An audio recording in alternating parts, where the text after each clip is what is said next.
Hi, my name is Karan Dhillon. I'm the founder of the Contractors Coach, and today we're going to talk to you about a special business training for contractors, and it's focused on how you build a business that runs without the business owner being there all the time, and actually creates a company that increases in value as time goes on. Because most business owners, when we start a business, right, why do we start a business and why do we not just work for somebody else? Because we know working for somebody else is a lot easier, even though if it's less satisfying. And the reason we start a business for ourselves is because we have this hope or we have this vision or a dream that by being in business for ourselves, we are going to create a life for us that's going to be much better than we could ever create working for somebody else, right? That's why we all go into business. Yet, what is the experience that most people have? After a while that they've run their company for maybe a few years, 2, 3, 4, 5, 10, even 10 years, what happens to that dream or that vision, right? For most people, what happens is they sort of forget about it. What happens is the business starts to take over their life.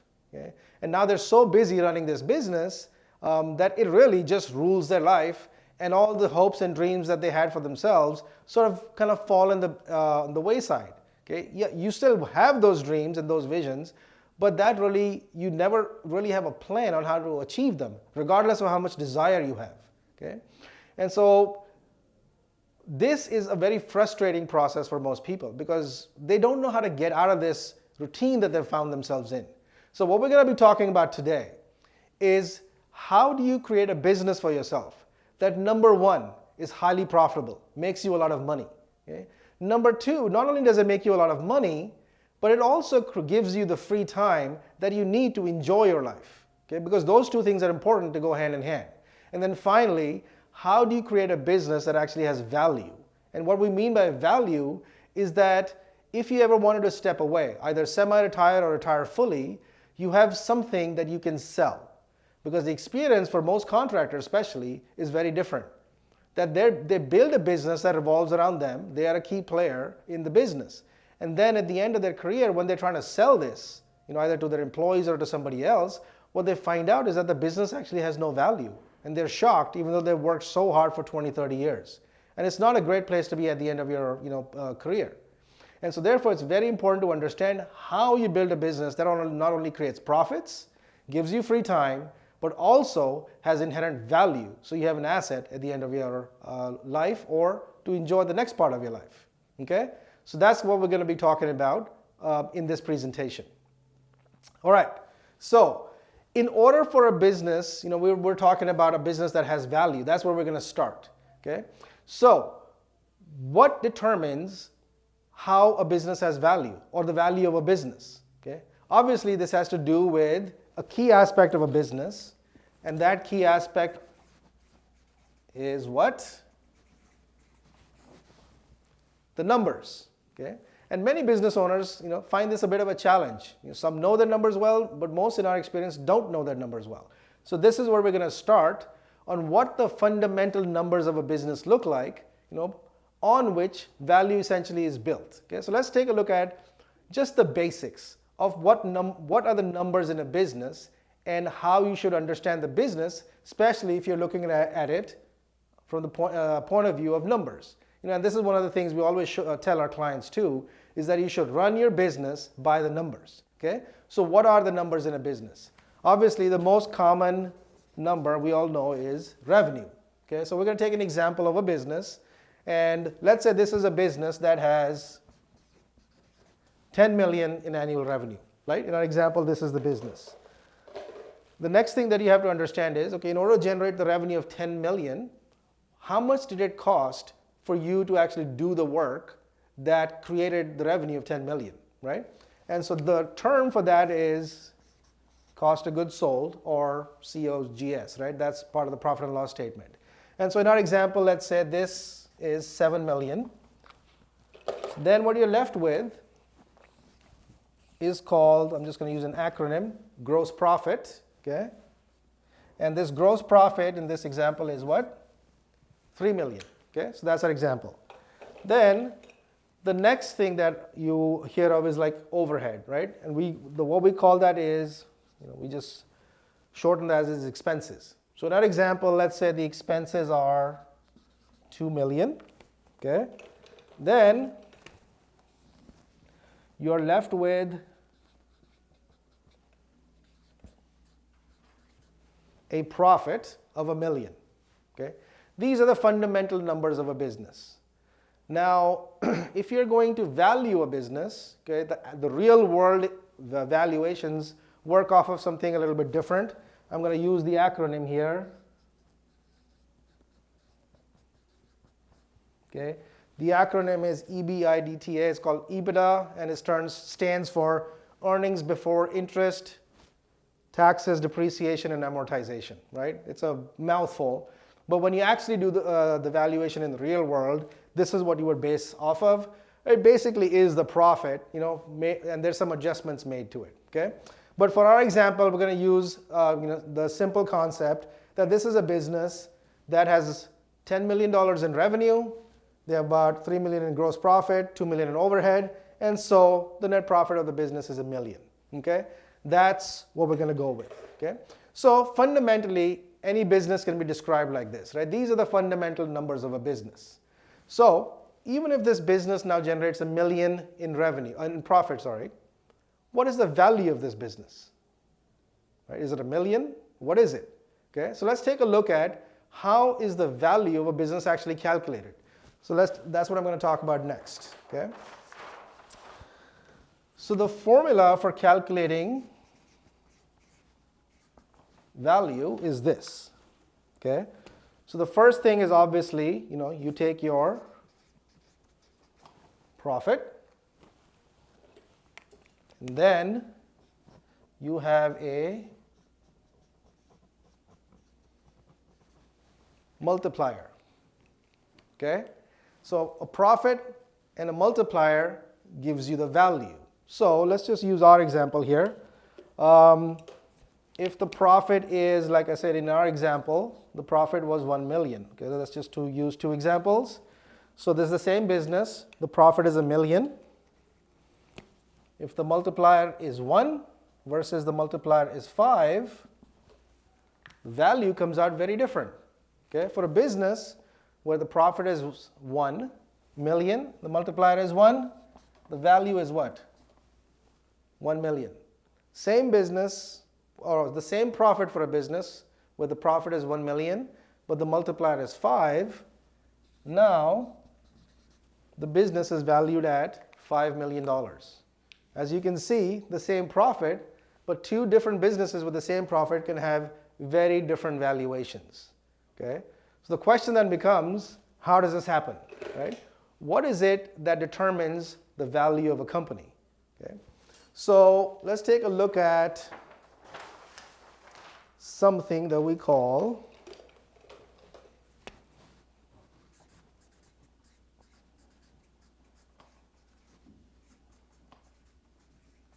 a valuation chart.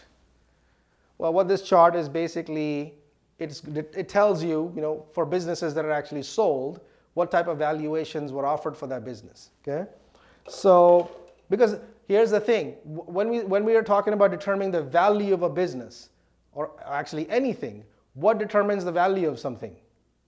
The value of something is only determined by what somebody will actually pay for it, right? You can have all sorts of value on paper, but if nobody's willing to pay that price, it doesn't matter, okay?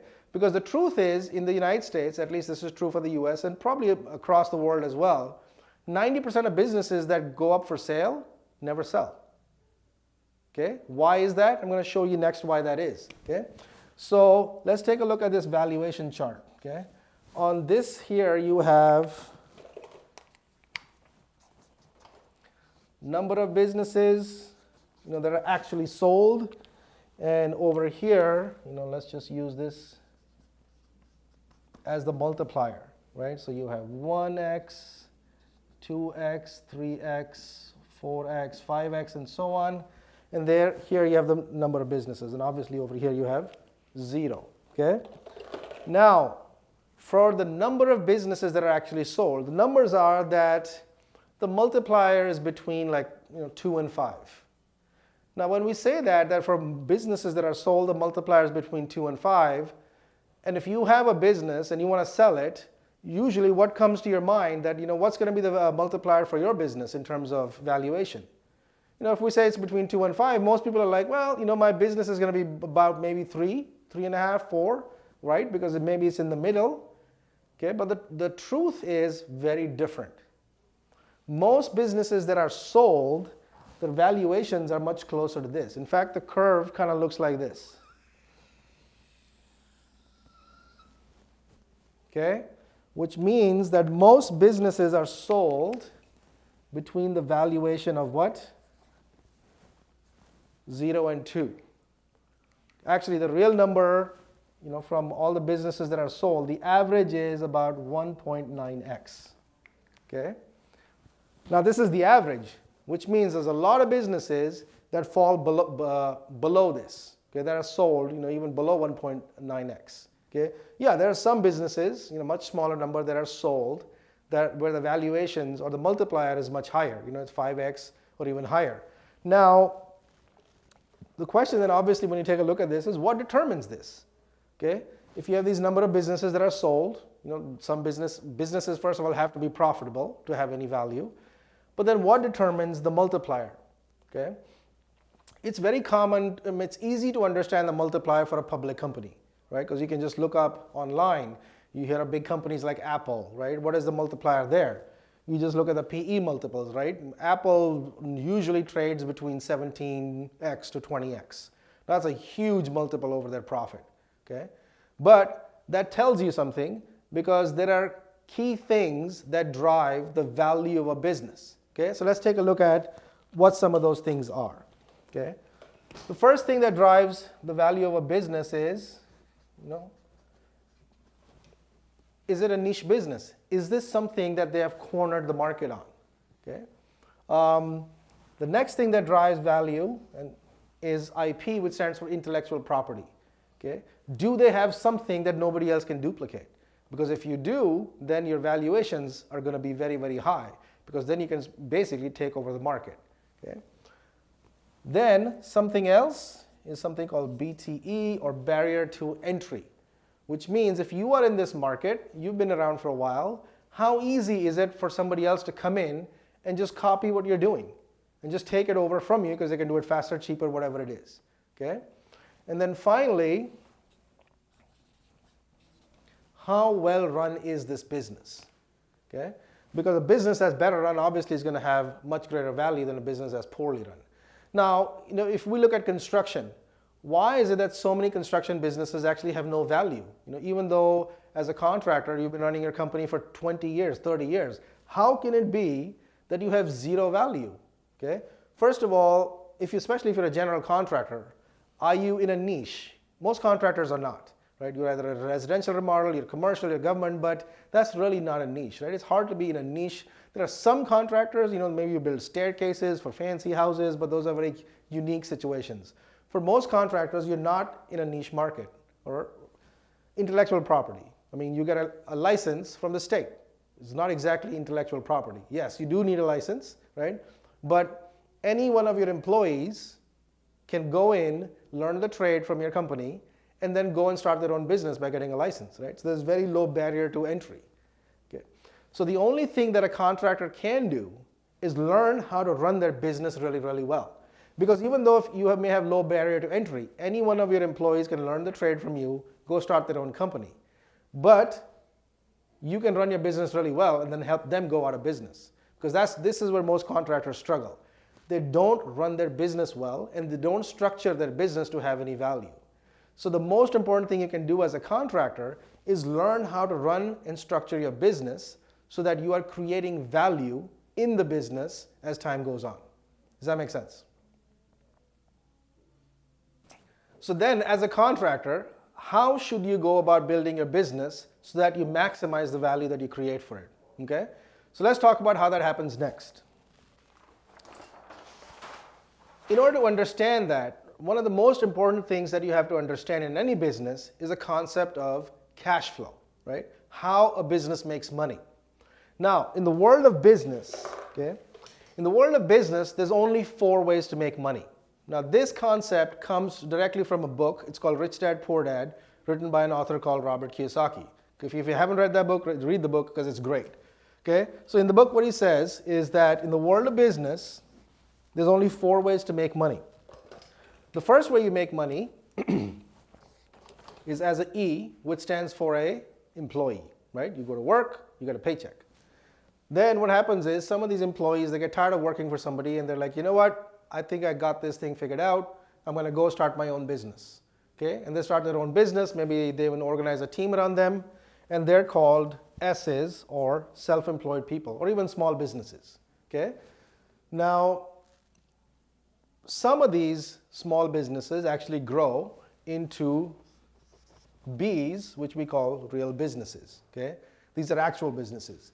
And then the fourth way you make money in the world of business is as I, which stands for an investor. Okay? Now, the important thing to understand is that these are not just 4 ways of making money, but these people have 4 different mindsets. What that means is that these people think very differently. Okay? So let's go through this real quick. What is the mindset of an employee? What does an employee want? Okay? Most employees want a safe, secure job with benefits. So they can go to work, get a paycheck, and then hopefully retire one day. Right? That's what employees want. What is the difference between employees and self-employed people?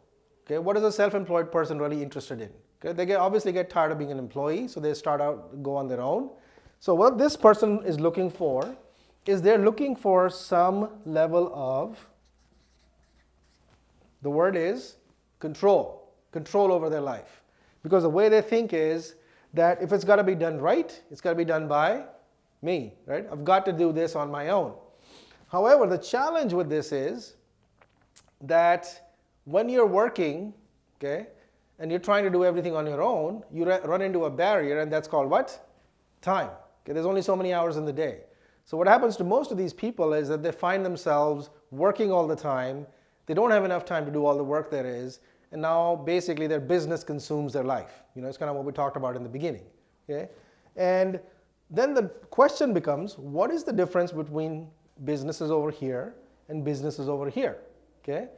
In this, what we call, these are the different quadrants, right? The difference between the S quadrant and the B quadrant.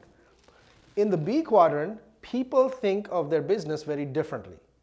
What they focus on is, number one, they focus on building systems. Okay? Number 2, they focus on hiring a team or people to run those systems. Okay? So basically, if they have systems and they have a team of people that is running those systems, guess who doesn't have to do the work? Themselves. Okay? So that's why this is a very different space than people who are self-employed or small business owners. Okay? And then finally, you have the investors, right? Investors just want their money to make them money. Okay? So if you take a look at this, and if you take a look at this from the perspective of the left side, which is employees and self-employed people, and the right side, which has business owners and investors, which side do you think makes the most money? Obviously, it's the right side, right? It's pretty easy to understand that. But which quadrant specifically? And the reason I ask that question is that whenever I ask that question, a lot of people sort of gravitate towards the I's, which are the investors. Why? Because some prominent names come to mind. They're either hedge fund people.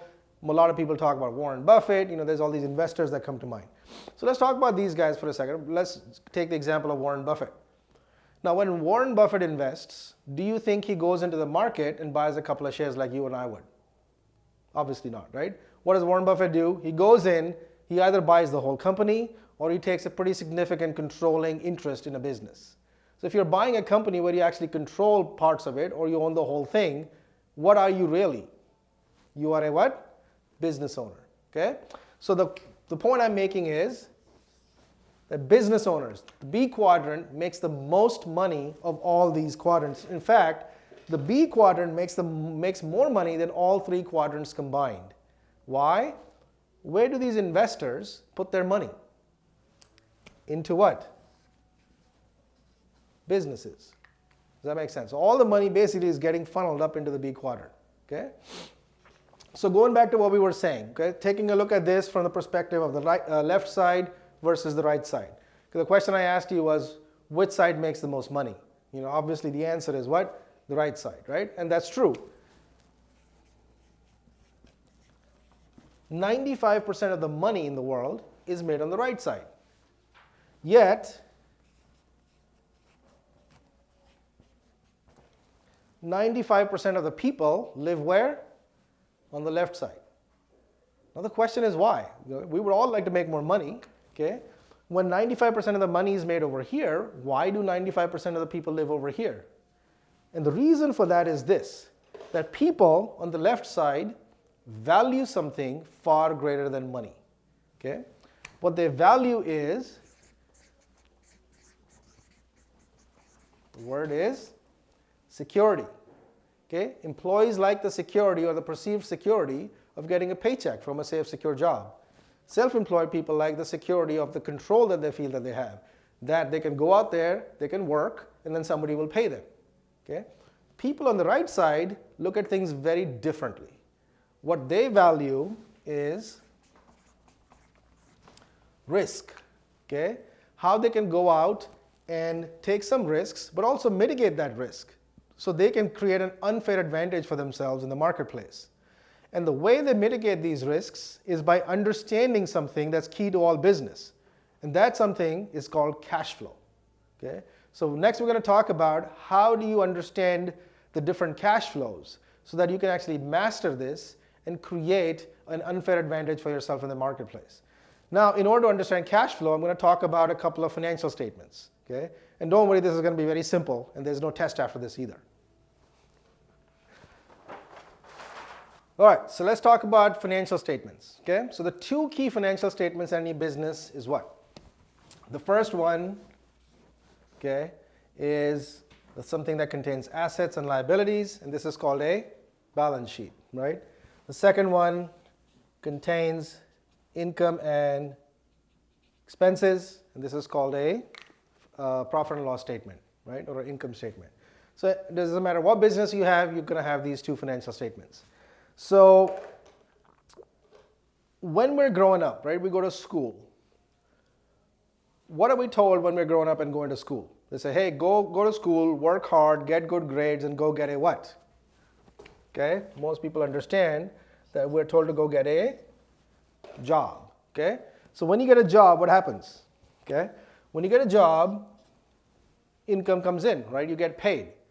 So what happens to that income as soon as it comes in? Obviously, we know it gets spent, okay? But the question is, it gets spent on what? Now, obviously we may spend it on things that we like, things that we want to do, but for most of us, one of the biggest expenses that we have is a mortgage because we have a house, okay? Now, when we're spending it on things, we have to understand that the things that we're spending it on, are they assets or liabilities? Okay, that's one of the most important things you have to understand. So, in order to understand that, let's just take a look at what the business definition is of an asset versus a liability, okay? So the business definition of an asset is something that puts money in your pocket, whether you're working or not, okay? That's an asset. Therefore, a business definition of a liability is something that takes money from your pocket, whether you're working or not, right? Very simple definitions. So let's go back to what we're talking about here, that when you have a job, you have income that comes in, okay, we start to spend it on a bunch of things. And one of the things we talked about was that one of the things we spend it on is a mortgage payment, a house. Now, the question I ask people whenever I talk about this is that, is your house that you live in, is that an asset or a liability? Okay, most people sort of, not sure. Many people even think it's an asset. Okay, why? Because, they're told, hey, look, your house is an asset. And they might even ask their bank, is my house an asset? Obviously, the bank is going to say yes. However, what the bank doesn't tell you, whose asset it is. Okay? Because the truth is, it is the what? Bank's asset. Because every month it's putting money in the bank's pocket. And what is it doing for you? For you, it's a liability. Why? Because it's taking money out of your pocket every single month. So this is an example of exactly what happens when you're over here. You get a job, income comes in, and then it goes against a series of liabilities, right? It could be your house, it could be a car payment, it could be a boat payment, it could be a payment to the credit card for the vacations that you took that you haven't paid off yet, on and on and on. You spend them against a bunch of liabilities, and then they go out as what? Expenses. So essentially, money comes in, money goes out. Money comes in, money goes out, okay? This is the cash flow pattern typically of the poor and the middle class, okay? And also people on the E and the S side. The left side of the quadrants, okay, that we're talking about. All right, so if this is the cash flow pattern of the E and the S, what does the cash flow pattern on this side look like, okay, for people who are business owners and investors? So on the right side, when income is generated either through a business or through investments, where does that income get spent? Or most of that income goes into buying what? Assets. Now what are assets by definition? Things that produce more what? Income. Okay? So you see how this cash flow pattern is very fundamentally different than the cash flow pattern over here. Okay? You have income that gets invested in assets. Assets in turn generate more income, and the cycle repeats itself. Obviously, this is where the phrase that the rich just get richer comes from. Why? Because this is the cash flow pattern that they're following. So this definitely is the cash flow pattern of the rich and people on the B and the I side of the quadrants, right? The right side. Now, obviously, if I asked you a question, which cash flow pattern would you rather have? The cash flow pattern over here or the cash flow pattern over here? Because the key to this cash flow pattern is that it is also what? Passive. Right? The cash flow over here is actually what we call active because you actually have to do something. Here, if you have assets generating income, that is the very definition of what type of income? Passive income, right? Well, it's actually generating income whether you're working or not. So going back to my question, if I asked you this, that which cash flow pattern would you rather have, this one or this one? Obviously, in a heartbeat, most people would say what? Yeah, this one, great. But we also know that 95% of the people live like this, okay? Now, if we know that most of the money is made over here, this is where passive income is, this sounds a lot better. Why is it that 95% of people still live over here? Okay? And the reason for that is this, that regardless of whether you understand this, there is still one thing that stops you. There's still one thing that stops you, especially if you own your own business, from making the transition from being in the S quadrant to the B quadrant. Okay? So let's take a look at what that one thing is. Okay? Here it is. This is what stops you. Okay? This is your brain. Okay? Now, to understand this, let me ask you this basic question. How much of our brain do we consciously use? Well, there's plenty of studies on this here or there, but it's a pretty good consensus. Most experts agree that we use 10% of our brain consciously. Okay? So if this is the conscious part of your brain, what is the rest of it? What is this? And every time we ask that question, there's already someone who pipes up and says, oh, this is the unconscious. Right? No, unconscious is when you have too much to drink and you pass out. Okay? So if this is the conscious part of your brain, this is the what? This is the subconscious part of your brain. Okay? Obviously, it is 90%. Now, this is the part of your brain that controls the word is habits. Okay? So what's a habit? Habits are things that we do over and over and over again, repeatedly, but the key thing is without what? Thinking about it, right? We just do them without really having to think about it. So just to give you an example of what I'm talking about, it's like driving a car. So how many of us, when we're driving a car, especially when we drive our car on the freeway, how many of us really have to think about everything we have to do when we are driving our car? Not really, right? We just get in the car and we start driving. Now, when you're on the freeway and you're trying to get from one place to the other, many people have to navigate, some people talk on the phone, some people do all sorts of other things, okay? Yet, we're able to get from one place to the other, barely using any part of our brain, barely even using the 10% conscious part of our brain, and yet we're able to do it successfully. Why is that? Because we're simply doing it out of what? Habit, right? We've done it so many times, you don't have to think about it. The point I'm making is this, that this is exactly how most people live their life, okay? Out of habit, without just going through life every single day. They get up in the morning, they drink their coffee, they take their shower, they go to work, they do their job, they come home, they eat dinner, they maybe read a book, watch some TV, they go to bed, and they wake up the next morning, what do? The same thing, okay? Then what happens is that they don't like the results they're getting, they're a little frustrated, they're like, my life's not turning out the way I wanted it to, I need to change something. Because obviously doing the same thing over and over again, expecting different results. We know what that is. That's like the definition of insanity, right? So some people get tired of this and then they try to change their life. Like, I need to do something different. I need to create some change in my life. Then when they try to do that, something else gets in the way, okay? That something else is what we call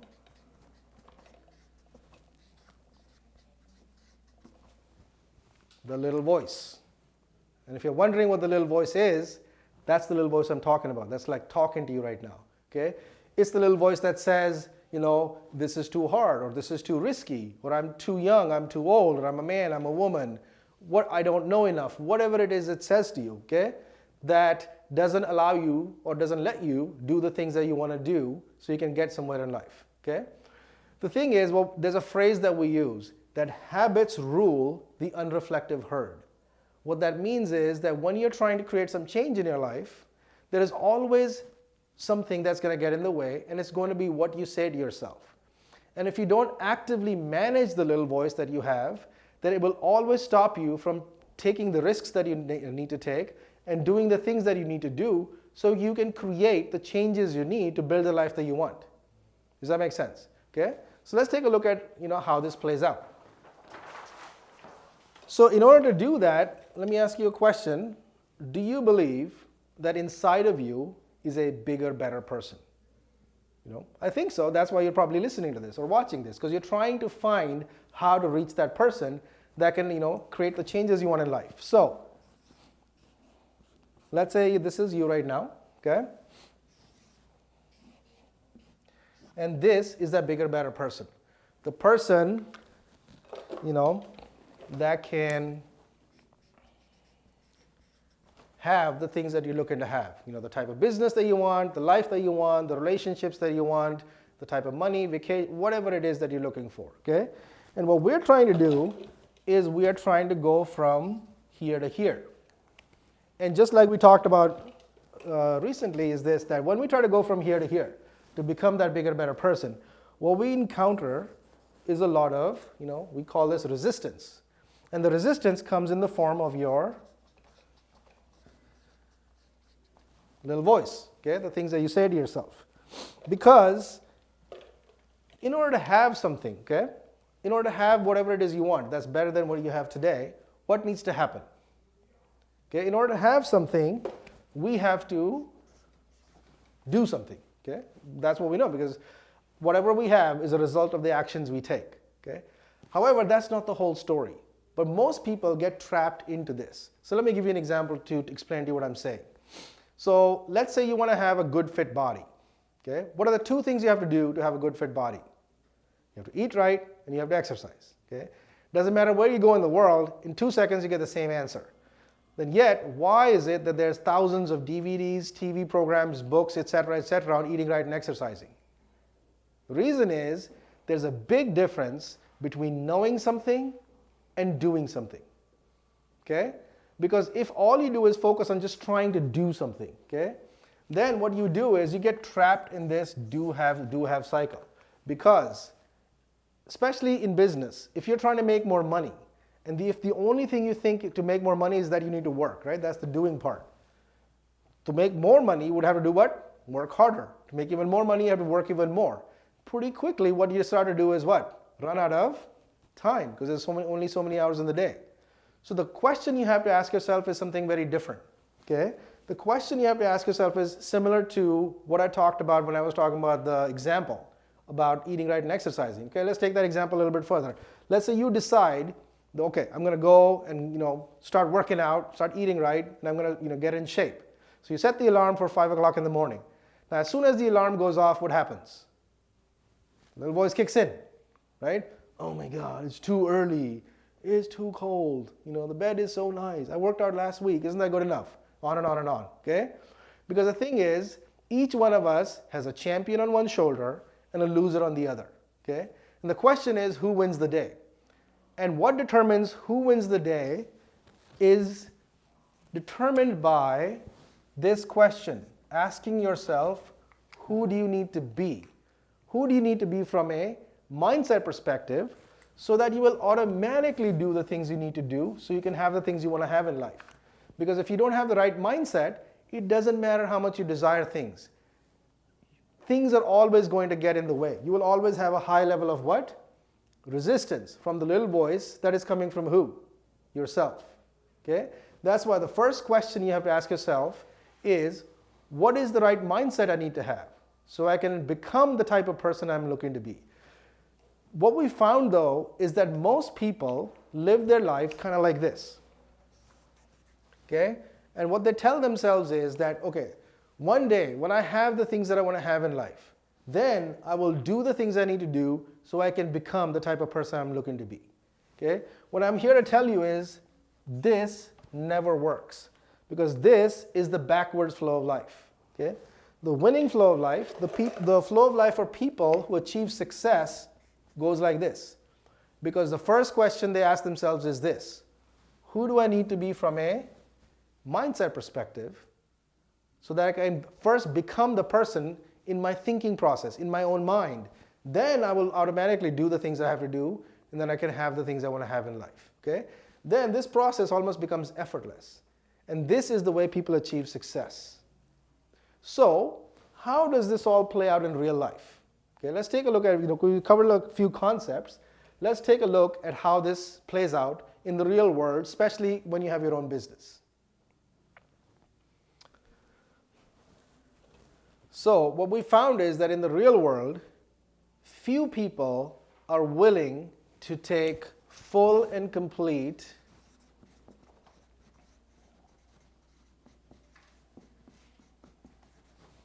the word is responsibility. Okay? Few people in the world are willing to take full and complete responsibility for their results. Okay? So when you take a look at business, right, that's kind of what we're talking about here. You are in business to make what? Obviously, money. Okay? So when we start talking about responsibility, we talked about a little bit earlier that in order to have the results that you're looking for, you have to do something. But in order to be able to do the things you need to do, you have to have the right what? Mindset. Okay?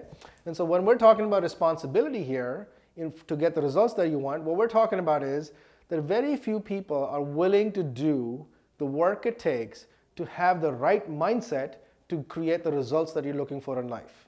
Now, like I said earlier, you are in business to make money, obviously.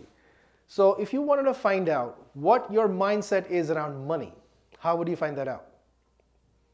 It's a simple question, but it's sometimes a hard question to answer. How do you find out what your mindset is around money?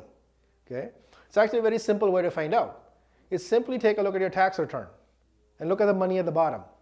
Okay, that number represents your mindset. Okay? For some people, that number is a bitter pill to swallow because it's not that great.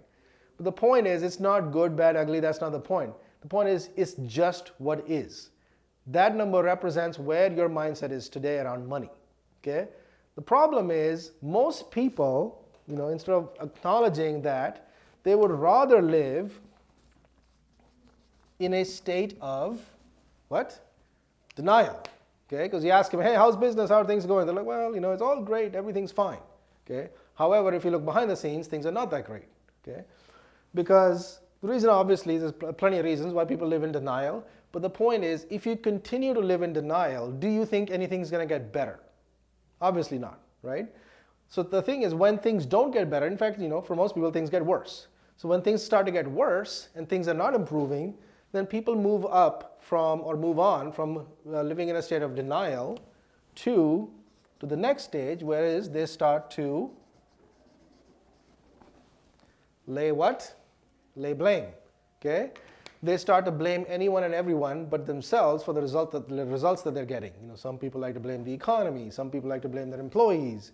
Some people like to blame their customers, their bank, marketing, whatever it is. Okay? Anything and everything for the results that they're creating in life.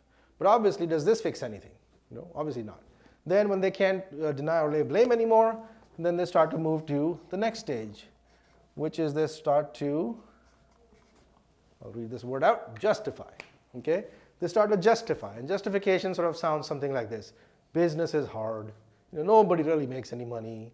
It's hard to find good employees.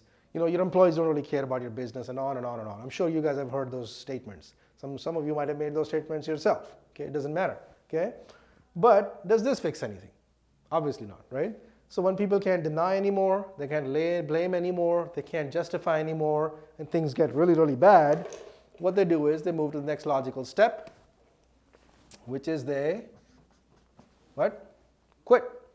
They flat out quit on themselves, okay? Some people go out of business, some people fire a bunch of employees, they're like, I'm just gonna be by myself, me and my office manager, whatever version of quitting, looks like for many people. The problem is it doesn't end here, okay? Because they just go somewhere else and they start the process all over again, okay? And they just get wrapped up in the same cycle of denying, laying blame, and justifying, okay? And creating the same problems over and over again. So what we're here to tell you is how to live your life, what we call above the line, where you are able to take full and complete responsibility for yourself and your results, and create the type of business and create the type of life for yourself and the people that you love and your family members around you, so that you can actually be fulfilled and actually enjoy the way you're living your life and the business that you've created, okay? So let's take all of this and see how you can apply it in the context of your business, okay? Because at the end of the day, that's what we're talking about. How you can then create the business that is highly profitable, that gives you a lot of free time, and also has a lot of value, so that so if you want, you can actually enjoy a next phase of your life, okay, past this business, okay? So what does that process look like? That's what I'm going to talk about next, okay? So in order to understand that, let's take a look at the purpose of being in business, okay? The purpose of being in business is to build a business that is at a stage that we call power, the stage of power. Okay, so what does that mean? What does that mean to have a business that's at the stage of power? Okay, a business at a stage of power is a business that doesn't have to go looking for customers. Customers come looking for it. Okay, I mean, how many of you can think of some businesses at a stage of power? Obviously, some businesses come to mind right away. Big companies like Apple. As soon as they release a new phone, what happens? There's like lines outside the door, right? People are lining up for their product. But you don't have to be a big company like Apple to be in a stage of power. All of us know, as a pizza place, a donut shop, or a specific restaurant, that if somebody wants something of what they're offering, everybody says, hey, that's the place you gotta go, okay? In their own space, that is a business that is at a stage of power. And businesses that are at a stage of power make multiples of revenue and multiples of profit compared to all their other competitors. Because we've all seen that, right? This one shop or this one person will be basically cornering the market on what they do. So the question is, how do you get up here? Okay, and that's what we're going to talk about next. Now, let's say, there's a couple of us and we start a business. Okay, when we start a business, do we start a business at a stage of power? Obviously not, right? So let's say two people just start a business. They're going to start a business, and their business is going to be at a stage which is called what? Invisible, right? Because nobody knows about it. They just started it. And their job at this point is to just become what? Visible. Just get some people to find out about what you do, okay? So the question then becomes, how do you become visible? Okay, there's a strategy for that. And the strategy is you have to serve first. What that means is you have to go out there, get some people to find out about what you do. You might even have to give your product away at cost. Just get some people to try out what you have to offer. Because if you do, when you're actually good at what you're offering and your product or service is really high quality, pretty quickly the word spreads, business starts to come. And then you get rewarded by being moved up very quickly into the next stage. And that next stage is a stage called what? Chaos. Okay? A stage of chaos. Here's what the stage of chaos looks like, by the way. Okay? Here's what the revenue looks like in chaos. It's kind of like this. Okay? 1 month you're up because tons of business came in, then you're chasing business, you're like, yeah, great, I got tons of work. Then what happens? You forgot to generate any more leads. Now you're back down here, no business, now you're chasing business again. Okay? Now you got tons of business. Now you're out there fulfilling a bunch of business, up and down, up and down, up and down. Okay? Almost every business owner that I know has been through this phase. Now, do you think this is a fun phase to be in? No, it's exhausting, right?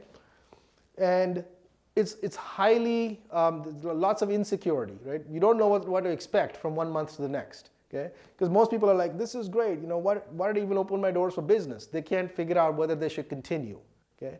Yet the truth is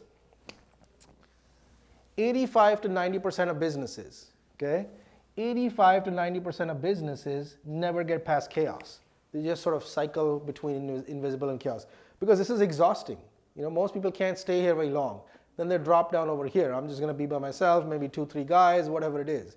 And they're like, this sucks even worse. And then they go back up here. Okay? They just bounce back and forth here. And this is not a fun way to do it. Okay, the question is, why do people not get past the stage of chaos? And the simple answer is, they don't know how. Okay? So let me tell you how you get past chaos. And we've talked about a couple of these. The first thing you have to do to get past chaos is this. You have to build systems. Okay? Running around trying to do it all yourself doesn't work.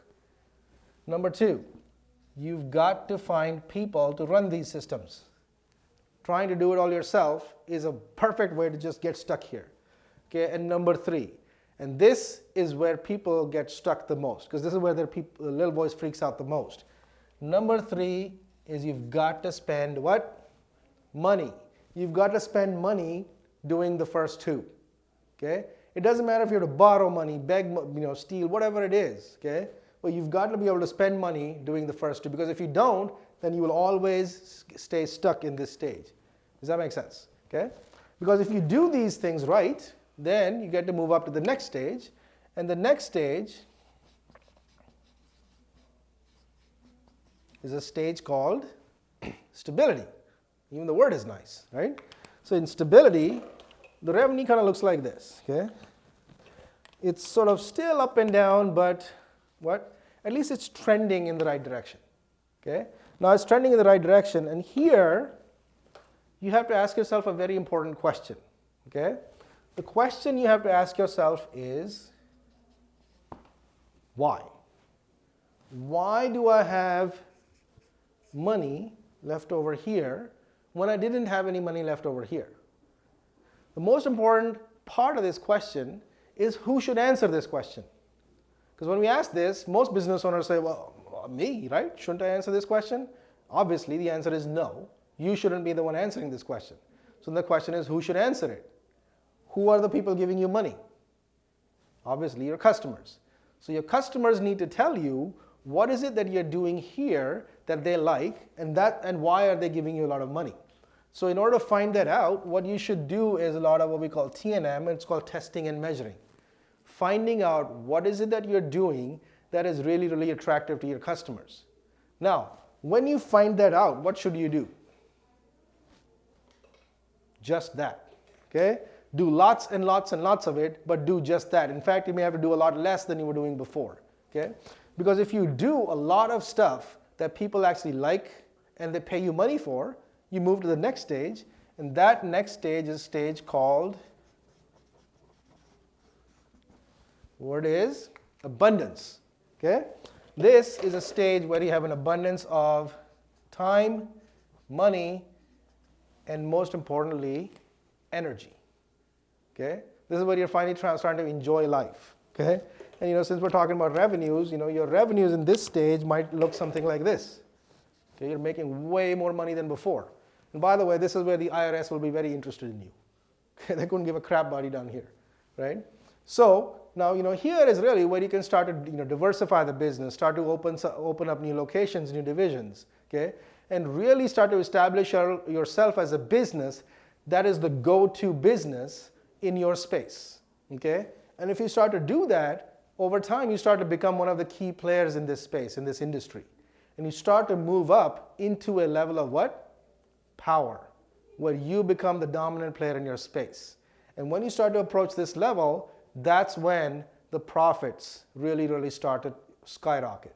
Okay? People who are at the level of power are making 10, 20, 30 times money, the money that other people are making in their industry.